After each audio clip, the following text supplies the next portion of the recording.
Hey everyone, welcome back. I'm Chase and I founded Tampa Thrift. It's a Depop and a Poshmark storefront, and today I wanted to share with you how I made over $10,000 as a teen just selling clothes.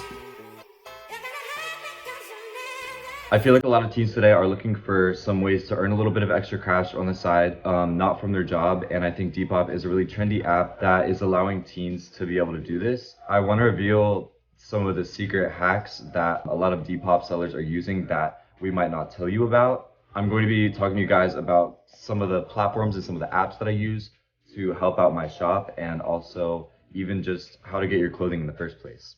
I'm also not at home right now, so I'm going to be attaching a lot of pictures on stuff that I think you guys need to see throughout the video because I can't show you what my shop looks like. But if you want to see a video like that in the future, I'll be able to show you that in another video. For a little background, I'm a high schooler in Tampa, Florida, hence the name Tampa Thrift. I started my Poshmark page in 2020, and then I expanded to Depop in 2021. Using both of these platforms has definitely been more beneficial for me, and I can touch on that also in another video. I made over 600 sales on both of these apps to make me over $10,000 in the past 3 or 4 years. I literally started out just taking some of my family's old clothes that I grew out of or my brother grew out of and listing them on the page. And I've now kind of gotten more experienced and grown my page to making over $350 a month. $350 might not seem like a lot for you guys that actually have jobs or might be older, but as a teen, it definitely has helped me out for kind of just supporting some of the extra costs that my extracurriculars or school have required. It's definitely a great way to earn some extra money on the side. Obviously, you still have to work hard, especially when you first start your page, where you're kind of trying to figure out what your theme is going to be like and kind of getting used to the routine of listing stuff on the app. Today, I just wanted to give you some simple tips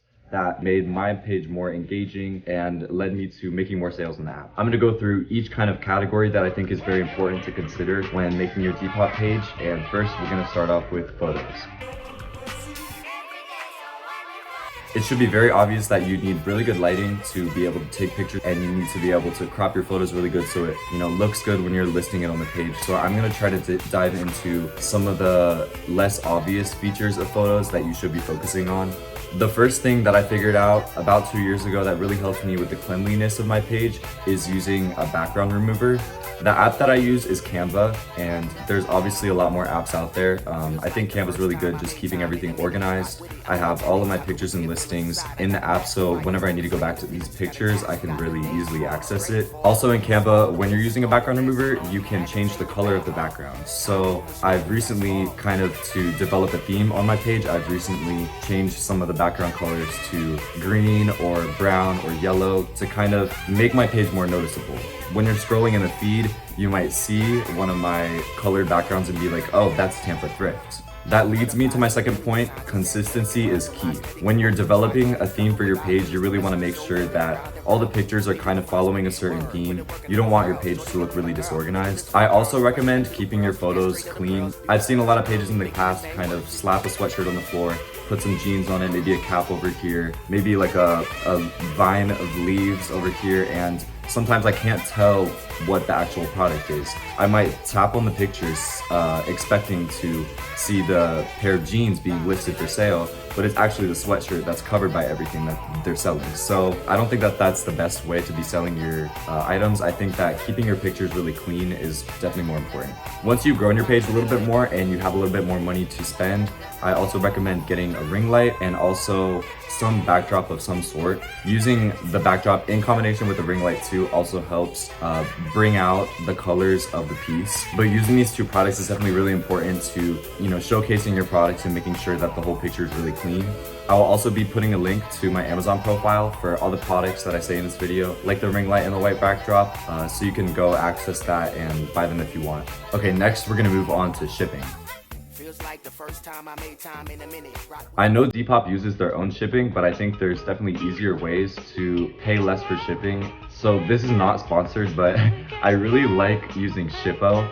It's really easy to have all of your shipments listed in Shippo. It's also free. You can create an account without spending any money. And with Shippo, you're not also paying full price. So these are discounted shipping rates. I usually end up only paying about $3.50 to ship a t-shirt when on Depop they might be taking out $5. When using a different shipping platform, you will end up paying for shipping, but you can list that you have free shipping on your profile, which means that the customers aren't going to be paying for the shipping, and it's going to be more appealing to them when they're looking at your listing and they see, oh, this is free shipping. I only have to pay for what the price is on the item. And so I think that's really important to consider. The next thing that I'm going to be talking about, which I think is the most important, is getting your clothes.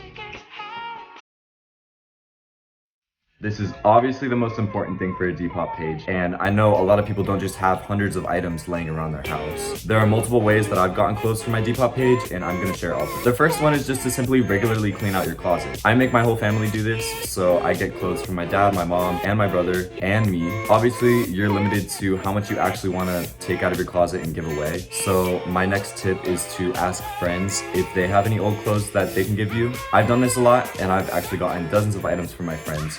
Sometimes for free, but I've also made negotiations with my friends and have given them sometimes 50% of the profits or 80% of the profits, kind of whatever I think the value of their items is. This is definitely going to save you time and energy with trying to look for places to get clothes. If you're, trying to buy it from a thrift store or anywhere else like that, it's definitely going to save you time just getting it from your friends. And it's also going to be one of the more eco-friendly solutions for getting clothes for a Depop.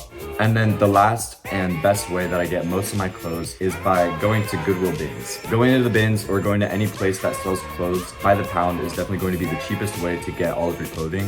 I think my Goodwill bin sells clothes for about $2 a pound, so I can get about 20 items for, $35, $40, and I think that's really great because it's only, you're only gonna have to pay $1 or $2 per item, so it's one of the most cost-effective ways to get as much clothing as possible to list. Now, when you actually have these items, don't hesitate on listing them. You don't just want them sitting there and taking up space when you could be selling them. And you also want to make sure these pieces look good and they're worth selling, because I still unfortunately have a lot of stuff that's sitting on my page right now that isn't selling because they don't look good, they're out of style, or they might just be cheap. And stray away from fast fashion, any Temu, Shein items. Depop is not the place for you to list that. Focus more on more vintage looking pieces or anything that's high quality, trending brands and everything like that. Okay, next we're gonna be talking about packaging.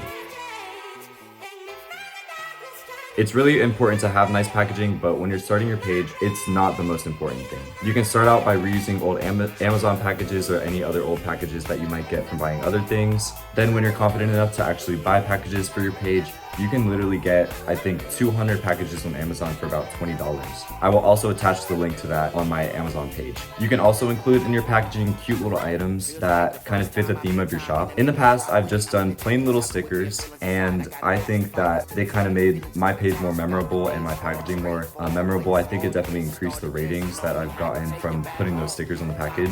Next thing we're going to be talking about is getting traction, getting attention to your page. There's a few basic hacks that you can do that I'm just gonna restate that are pretty widely known. The first one is to spam follow, just follow and unfollow a lot of people. I think you can follow about 7,000 people at a time on Depop, and just following them and having them having your page in their notifications is gonna get more attention to your page. More people are gonna see you in their notifications. The next thing is to go into your feed and go into the search and like items that are similar to the theme of your page. You used to be able to view the likers on every single listing, but now you can't. But I still think it's definitely an effective way to get yourself in people's notifications and get people looking at your page. The next thing is to message people when they follow you. Just say hi or do a quick little introduction to get people looking at your page, and ask them if they have any questions. They might be completely disinterested in your page, but it's good to try. Anything to make your name and your page more memorable and get yourself out there communicating with people is definitely the most effective way to get a few more sales. And that leads me to my last topic, which is how you're gonna actually make sales. I think the most important thing in making sales is just staying active. You really can't just list your item and leave it there. You're gonna really have to kind of work sometimes to get a sale. Definitely have your notifications on, and whenever you get a notification that someone liked your post, you're gonna wanna make an offer. I've made dozens of sales just by clicking on the notification that they liked it and offering right away, just a few dollars under the original price. Another thing that I found really effective is to have a day or have a weekend set that you can have a really big sale. So this would be where you would list your whole shop for 20 or 30% off, whatever you choose, and work that whole day communicating with people to make sales on these discounted items. I've made probably six sales in one day just from having this sale on my page. That is all the tips that I have for you guys today. I hope you were able to get something out of this, especially if you're a new seller. Definitely make sure to check out my Depop and Poshmark shops. I'll put them right here once more time, and I'll put the links in the description. And comment or reach out to me on Depop or in any of my other social medias if you have any questions or suggestions about what you would like to see in a future video. Thank you guys.